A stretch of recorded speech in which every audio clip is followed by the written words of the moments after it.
The company continued to run. We made a bunch of shows. It closed. We started another company. Sarah and I started a puppet company. A kind of experimental puppet company, which did 3 shows together. We were a bit lost. We didn't really know. Yeah, because we'd done. I had certainly done a hell of a lot already in theatre. It reached the point where I'd done pretty much most of the things I wanted to do, except for kind of getting on an MTC and stuff.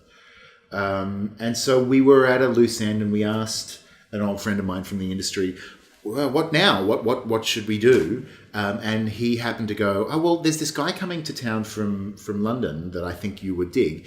I'll email you the details about it. He sent me this cutting from a newspaper, which all had like a torn corner, so you couldn't quite read like the last couple of lines. Yeah, and it was this cryptic kind of invite if you're interested in play, if you're interested in stuff, mystery, magic, etc. Come meet at this thing. Email, and you had to suggest a code name for yourself, and then you turned up, and so we all turned up.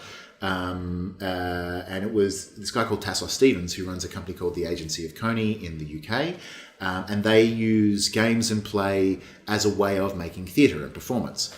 And he ran a week of workshops here of secret agent training and kind of playful training, basically introducing us to the theory and the kind of approaches that Coney uses. And at the end of that week of playing games out in the street and with other artists and other performers and game designers and architects and a really interesting range of people came together that week.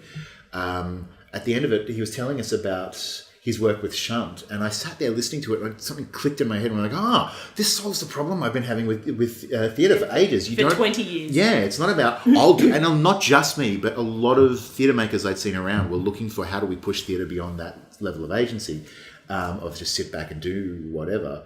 And the notion that you can present a constructed set of rules for a social situation out of which performance arises was this kind of blinding realization of like, these are skills that we have already from all the things we did before theatre, all the role playing and all that sort of stuff that can be used to make a kind of new participatory kind of form of theatre. And from there, after that, I think we texted Paul, maybe? Yeah, we contacted a bunch of people who we'd met through the workshops, and we met in the basement of a pub in North Melbourne to try and play games and figure out. We had all this new knowledge and figure out what the hell we were going to do with it and how we were going to incorporate it into what we did. Yeah, in fact, those workshops were kind of really interesting sort of start because we didn't know immediately that we were going to start a new company. We were just interested in play as a form. And there were all these other people who'd come together who were interested in play at the same time. A lot of people, I still don't know their names because we were still using code names. And Harry's still in your phone as the linguist. As his code name, we came together. We talked about play. We tried a bunch of different things. We brought games in that we knew. We'd play them until the point where we got bored of them. Then we'd pull them apart, deconstruct them, and talk about what made them work. We'd come up with crazy suggestions and just try it out, like blindfold joust. Yeah. Photo of like 4 strangers with blindfolds on, like just whacking at each other with wooden spoons, flailing around. Yeah.